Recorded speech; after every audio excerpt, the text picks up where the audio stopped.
na lang, no, na tinatanggap. Pero kung pag-uusapan po yan 30, 50 years ago, talagang hindi yan madaling pag-usapan, no? O kaya ngayon po, sa panahon po ngayon, lalo na pupunta kayo sa social media, tapos sa US, meron po dun, pagka pinanganak daw yung bata, hindi mo pa daw talaga alam kung ano ang kasarian. Di ba?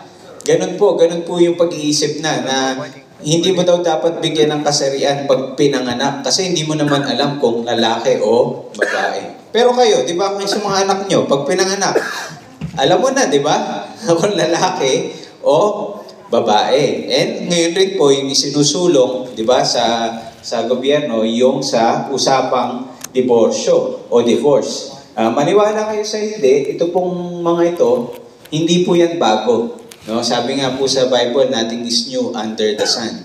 Ito po, noong pa, kahit panahon pa po ng Biblia, meron na pong mga ganitong problema na hinaharap po natin.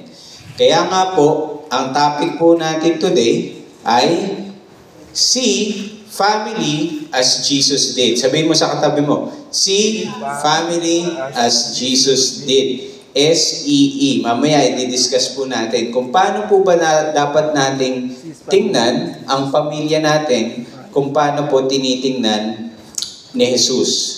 So, ang tanungin mo yung katabi mo, paano ko nga ba pangangalagaan ang aking pamilya sa masamang agos ng mundo? Kasi nga, title natin, Against the Tide, di ba? Meron pong masamang agos ng mundo na gustong nakawin yung pananaw natin sa pamilya, yung pagmamahal natin sa pamilya, inaagaw po yan ng mundo. Hindi lang po natin nakikita, hindi po natin agad nararamdaman, pero meron po. So, paano po natin lalabanan? Sabihin mo po sa katabi mo, C. Tingnan, no? C, S-E-E. Ano yung S? S is una po is stand on God's design. Okay? Stand on God's design. Tumayo po sa disenyo ng Panginoon. Letter E. Yan. Tapagin mo yung nasa likod mo. Evaluate your priority. Yan. Okay? Kaya kanina, di ba, yung sa discussion natin, paano po mo nababalanse ang inyong priority sa buhay. And yung E po is embrace a larger family. Okay? So, S-E-E. Stand on God's design. Evaluate your priorities. Embrace a larger family. Okay? So, simulan po natin sa unang-una. Stand on God's design. Sabihin po natin, sabay-sabay. 1, 2, 3, go. Stand on God's design. Okay. So, di ba kanina po pinresenta ko sa inyo ano yung mga problema, no? Yung diborsyo, yung kasarian, at saka yung tawag dito, yung sa mga mag-asawa, no? So, ano daw po ba yung solusyon na sinasabi po sa Biblia? So, basahin po natin Mark 10, chapter 6, verse 8. Sabay-sabay po tayo. 1, 2, 3, go. Ngunit, sa simula pa ng likhain ng Diyos ang mundo, ginawa niya ang tao na, ano daw? Lalaki at babae. Okay, lalaki at babae. Malinaw po, di ba? Sabi po ni Jesus yan. Dahil dito, iiwan ng lalaki ang kanyang ama at ina at magsama sila sa kanyang asawa. Anong tawag po dyan sa Tagalog? Bubukod. Di ba? Pagbubukod. At silang dalawa ay magiging isa. Hindi na sila dalawa, kundi isa na lang. Kaya hindi dapat paghiwalayin ng tao ang pinagsama ng Diyos. So, di ba malinaw po? Ang konteksto lang po nito, no? Para lang malaman po natin na meron pong mga Pariseo na gusto pong isuplong, no, si Jesus o itrap, no? So, tinanong siya, okay lang bang diborsyohin yung hiwalayan, yung asawa? Di ba? So, tinanong yun, ano tinanong niya? Sabi niya, ano bang sinasabi sa sa sinusulat, no? Sabi, pinayagan ni Moses, eh. Di ba? Pinayagan naman ni Moses, eh, no? So, sinabi niya, Kaya naman pinayagan ni Moses yun, kasi sa katigasan ng puso nyo. No? Pero, simula pa lang, kay Adan at Eva, ang disenyo ng Panginoon ay sila ay dapat isa. Kaya nga sinabi niya, kaya hindi dapat paghiwalayin ng tao ang pinagsama ng Diyos. Okay? So ano po yung design ng Diyos, ng Panginoon, sa pamilya para sa atin? Ito po yan. Ito po yung original design. Okay? Ito yung original design. Na kapag po ito sinunod natin, hindi po sinasabing walang problema, pero kahit po may problema, magiging matatag yung pamilya. Okay? So yung design po ay pagitan po ng marriage covenant ng lalaki at babae. Ano po yung covenant? Yung design po ng Diyos ay isang covenant, hindi po kontrata. Okay? Malinaw? Covenant, ibig sabihin, pag covenant, mayroon ka pong tiwala. No? Ito pagitan ng lalaki at babae, may tiwala ka po doon at sa pamamagitan ng gumigit na ang Diyos. No? Ano po yung kontrata? Bakit po kayo nagkokontrata? Dahil meron kayong duda. Hindi ko naman alam, baka mamaya. Di ba sa mga kontrata nakalagay doon? Pag hindi mo sinunod ito ang gagawin ko. O kaya pag hindi mo nasunod, itong terms natin, di ba, kunyari, sa mga nirerentahan nyo, di ba? May ano yun merong terms and condition di ba? Bakit? Kasi nga, walang element ng trust. Di ba?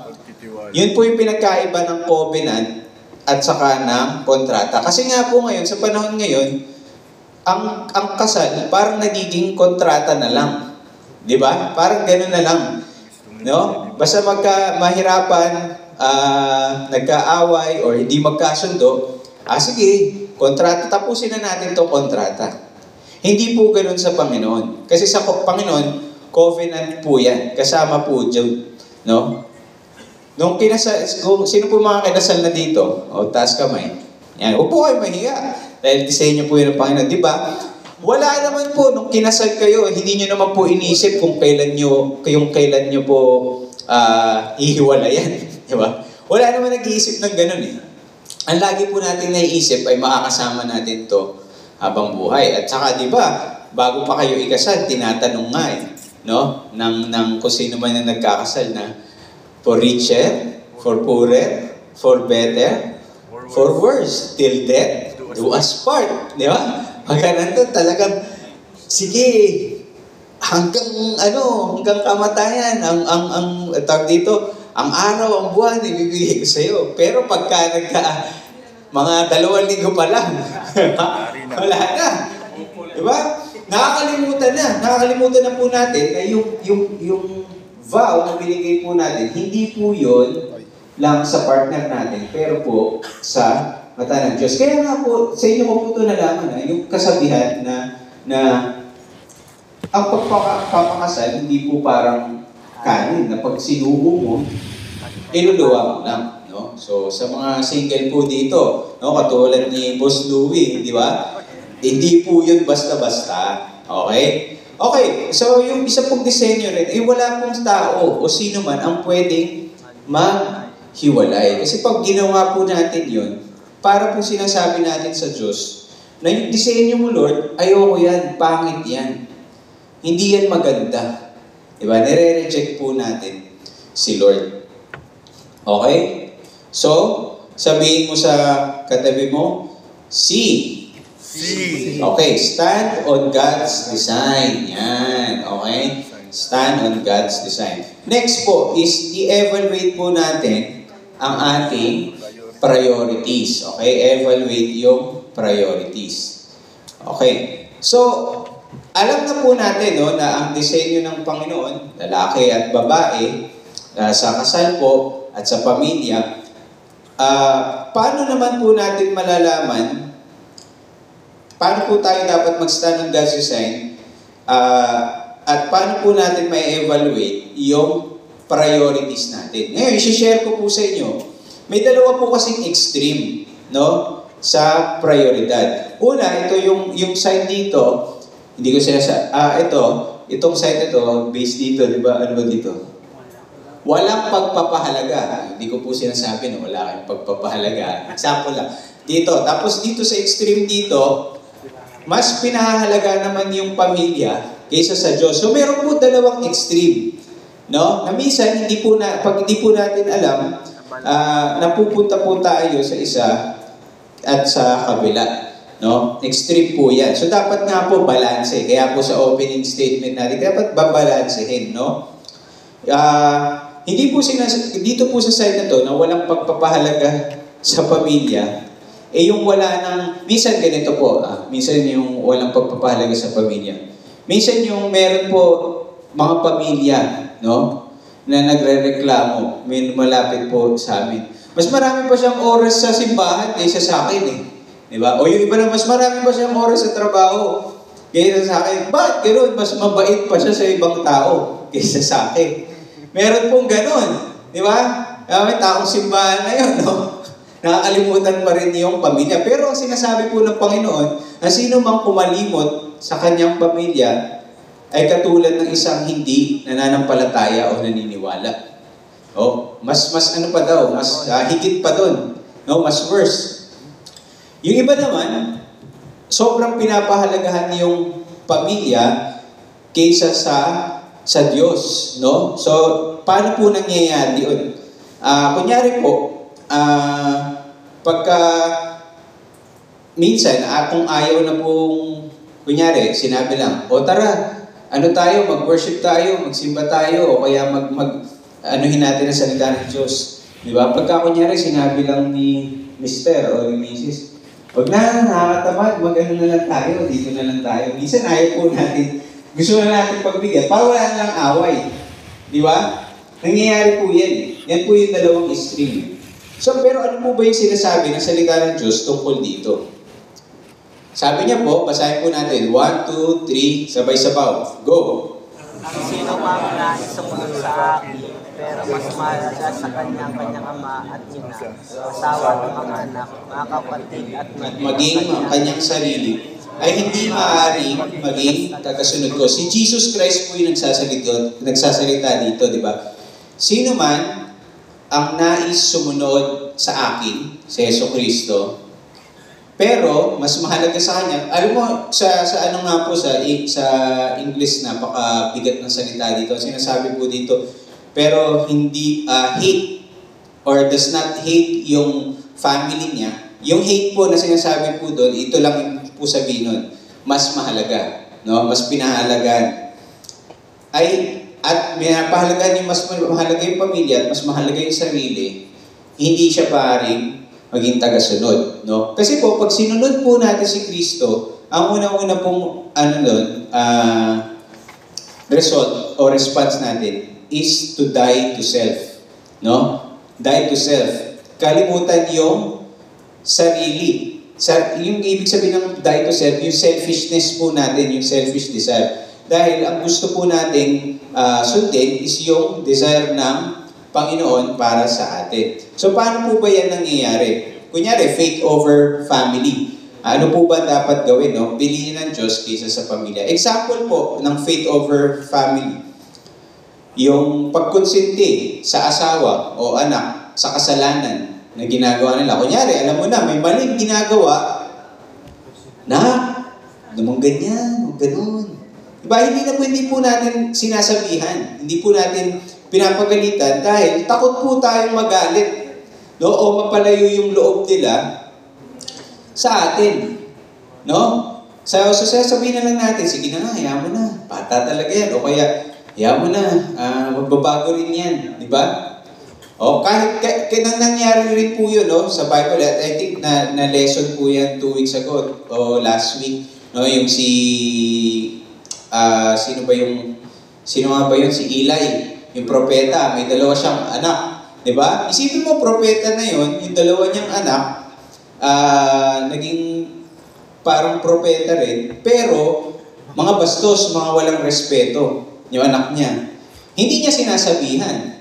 Diba? So, lumaki tuloy na walang galang sa akurap. Diba? At kaya, kinompronta siya ng Panginoon na ikaw, bilang isang ama, bilang isang propeta, dahil mas inuna mo sila kaysa sa akin at hindi mo sila sinabihan, no? Wala nang susunod sa inyo, sa family line nyo, no? Yun po yung nangyari. Namatay po yung pamilya na yun, doon sa Bible. Okay? Yung susunod po, pwede pong maging tayong child-centric. Uso po yan sa Pilipinas, no? Pagka, kunyari, nag-asawa, nagkaanak, na-bless ng anak, minsan nakakalimutan nila, mag-asawa pala sila. Hindi pala sila, nagiging na lang yaya. Di ba? Di ba, mas mahalaga yung anak kaysa doon sa asawa. O kaya, nagiging ang mundo na lang yung anak. Di ba? Ay kasi si baby, ay kasi si ganito. Wala pong masama na bigyan po ng attention at pagmamahal yung anak. Kasi tama naman po yun eh. Yun naman rin po sinasabi sa Bible. Kaya lang, di ba, meron pong extreme. Di ba? Ang magiging extreme is pag yung mundo po natin, naging na yung anak mo, o kaya kahit anuman pong bagay. Di ba? Magiging idol. So, para maiwasan po ito, dapat alamin po natin kung ano yung priority natin sa bahay, sa buhay. So, ito po i-share ko po sa inyo, ang isang priority para order of priority para po pag magde-decision po tayo, alam po natin, no, kung saan tayo mag-yes at saan tayo mag-no.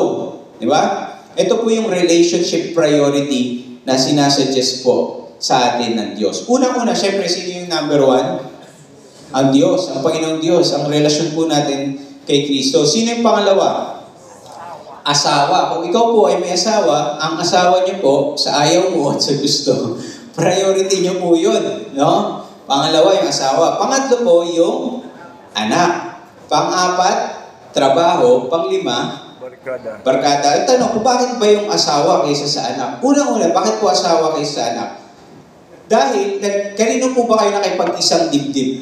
Asawa. Sa asawa. Kanino po kayo may vow? Asawa. Sa asawa, di ba? Hindi po sa anak. Yung anak niyo po, yun po yung bunga ng inyong pagmamahalan. At meron rin po kayo responsibilidad doon. Pero, by order of priority, kasi yung asawa, kaya nga kayo, di ba sabi niya, the two become one. So, ibig sabihin, iisa kayo. Di ba? Kaya siya yung pangalawa sa Diyos, no? Pero ang nangyayari po, ano po yung realidad na nangyayari? Di ba? Una, barkada muna, di ba? Tapos, trabaho. O, tapos si baby. O kaya, tapos, asawa. O minsan, wala na nga eh. Di ba? At nahuhuli ang Diyos, nakakalimutan po natin.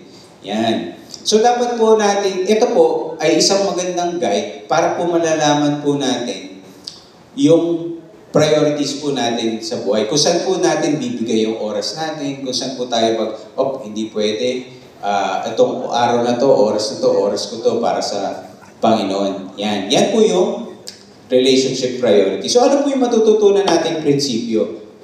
Sabihin po natin sa katabi po natin, gawing si Jesus ang ating number one priority. Si Jesus po, higit kaysa pamilya, at si Jesus, higit kaysa sa lahat ng ating priority. Ngayon, alam ko kayo po, talaga priority nyo si Jesus dahil dito nga kayo eh. Sa mga breakout nyo, sinasabi nyo talagang gusto nyo po tawag dito yung grow yung relationship nyo sa Panginoon, no? And sabi nga ni Jesus, if you love me, you will obey me. So, yung given rin sa context ng trabaho nyo na talagang sagad kayo, minsan wala kayo oras sa pamilya nyo, given po nung binigay po natin priority, pag-pray po natin, no, sa Panginoon kung paano po ba natin rin mabibigyan ng prioridad, attention at oras ang ating pamilya. Kasi yun po yung minsan yun po yung minsan na nilalagay ni Tanin eh, no, na hindi, trabaho lang. Pag di ka nagtrabaho, naku, walang kakainin yung pamilya mo. Pero more than po sa food on the table, no? More than lang po the physical need. Ang ating pamilya po ay nangangailangan rin ng ibang need, like emotional needs nila po at relational needs. Kaya pag-pray po natin, bigay po natin yung best natin sa ating pamilya. No? So, ano po yun? C, stand on God's design, evaluate your priorities, and panghuli po, embrace a larger family. No? Embrace a larger family. Kasi minsan po, nagiging sobrang family-centric lang, nakakalimutan na meron ka rin, meron rin ibang tao sa paligid nyo. Alam ko, ito po, isang larger family nyo dahil kayo, di ba, usually matagal kayo sa trabaho, hindi nyo mas nakakasama yung pamilya nyo, ito na po yung family nyo, no? So, ano po yung ibig sabihin ng embracing a larger family? Embracing a larger family, sabi niya po dito ni Jesus, tinanong siya, sino ang, may nagtanong sa kanya, sinabi, yung mga kamag-anak mo, nasa labas, inaantay ka. So, sabi tinanong ni Jesus, sino nga ba yung mga kamag-anak ko? Diba? Sabi niya, for whoever does the will of my Father in heaven, siya ang aking kamag-anak. Diba? Yun po ang is larger spiritual family. No? Kung yung mga nananampalataya kay Kristo, right? Yun po ang ating larger spiritual family. Kayo po, nandito umaatid. No? Spiritual family niyo po iyan, no? Kahit minsan hindi kayo nagkakasundo sa trabaho, no? Pero at the end of the day, alam nyo na meron kayong pamilya, di ba? So, Jesus stretched our view of family to those who does the will of God. Ito po ang tinatawag na spiritual family. So, ang encourage ko po sa inyo is be part of a spiritual family. Sabihin nyo, be part of a spiritual family. Tapikin mo yung tao sa kanan mo. Be part of a spiritual family. O tapikin mo yung nasa kaliwa. Join a D-group. Join the D-group. Okay? Join a D-group. Ano po ba yung D-group, no? Na sinasabi po namin. Ito po yan. Sina Brother Rolly, pag alas 5 ng Wednesday, ng hapon, nag-meet po sila. Si Kuya Dennis, baka kilala niyo si Kuya Dennis. Nag-meet na po sila separately. Kung saan, ito po kasi malaking ito at maikli yung oras natin dito. Yung sa D-group po, dyan po natin dinidiscuss yung mga mensahe, life on life discipleship. So ito po yan. Ano yung D-group? Ito po yung life on life na pag-aaral ng salita ng Diyos. No? Kung saan dito nyo po talagang namananamnam po natin kung ano po yung mga mensahe na nandito. Ito rin po, life on life na pagdadasal sa isa't isa. Doon sa grupo. At ito rin po yung life on life na pagsasamahan o fellowship. Kasi syempre, pagka Pinoy, pag fellowship, kailangan may kainan lagi, di ba? So, yun po yung nangyayari, no? So, in terms of that, ang gusto ko lang rin po ibahagi sa inyo na yung importansya po of being part of a spiritual family. Kasi ito po yung magiging source of encouragement natin at tulong, no? Na may bibigay po sa atin. Sa paglago po natin sa pananampalataya natin sa Panginoon. Kaya nga po, no, application agad para po sa ating message. Meron po tayong D-Group Day, no, on October 17, October 31, no. Susubukan po natin yan. Na mag-open, usually po kasi, meron rin tayong 6 p.m. na service para sa guards, di ba? O-open siya ng earlier, na 5 p.m. at meron pong mga facilitator dito, D-group leader, na mag-aantay para po i-welcome kayo at para po makapag-D-group kayo. No? Ngayon, so pag-pray na po natin, no? Pagka ma-open yung shift nyo, ma-open kayo dito. Ngayon, experiment po kasi ito no? Tinitignan po muna natin. So sinimulan po natin sa hapon. Hindi ko po alam kung paano po sa umaga kasi gusto nyo ba dito? Hindi ko alam kung kaya yung gumising ng 5 a.m. Nandito na kayo ng 5 a.m. No?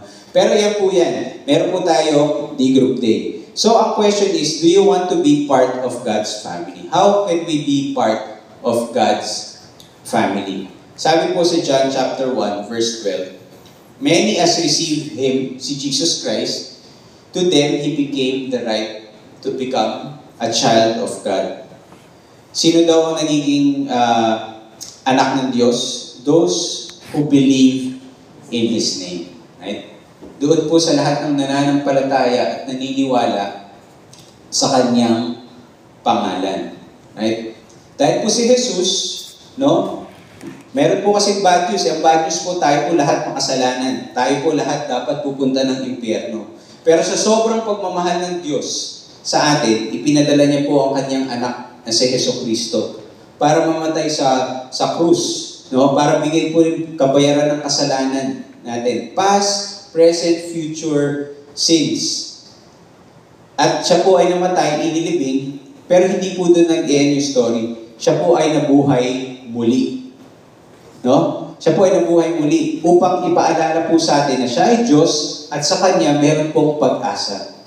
Na kahit po ang buhay natin ngayon mukhang patay, kapag po tayo ay naniwala, tumalikod sa kasalanan at naniwala kay Kristo, kaya pong buhayin ni Kristo, no? Ang ating buhay.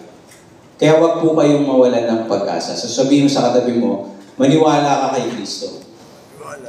Huwag ka mawalan ng pag-asa. Yan.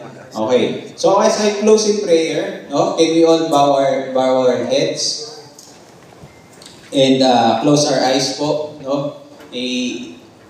Mag-reflect po tayo, no? Mag-reflect po, no? Ito pong moment na to ngayon is between you and God.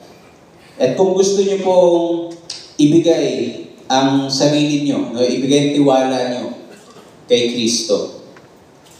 Slowly lang, slowly, itaas niyo po ang inyong kanang kamay. Kung gusto mong magkaroon ng magandang relationship kay Jesus, sige, i-hold nyo lang po. Wala po titingin, lahat po eyes bowed up. Sabayan niyo po ako sa dasal na to. Panginoon, maraming salamat po sa araw na ito. Patawarin niyo po ako sa aking mga kasalanan. Inaamin ko po na ako ay makasalanan at nangangailangan po ng kapatawaran. Tinatanggap ko po ang kapatawaran ng kasalanan at inilalagay ko po ang aking pananampalataya sa inyong anak, si Jesucristo. Tulungan niyo po ako, Jesus, na mamuhay ng kalugod-lugod sa iyo. At maraming salamat sa sakripisyo na ibinigay niyo po sa akin. Tinatanggap po kita ng lubusan sa aking buhay. In Jesus' name. Amen. And Lord, I pray as we close na basbasan niyo po ang bawat isa at bigyan niyo po sila ng pag-asa, kaligayahan at kapayapaan sa araw na to. In Jesus' name we pray. Amen. Amen and amen. Alright. Thank you po. So, magpipicture taking po tayo. Yung mga nasa gilid po, siguro punta na lang po tayo sa likod para po sa ating class picture. Yung mga nakaupo, upo na lang po kayo. Okay na po yan. Alright.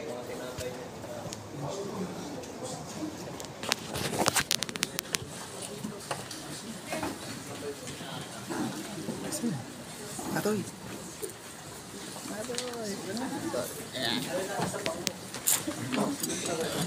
Souvenir tayo. Ay, ano natin?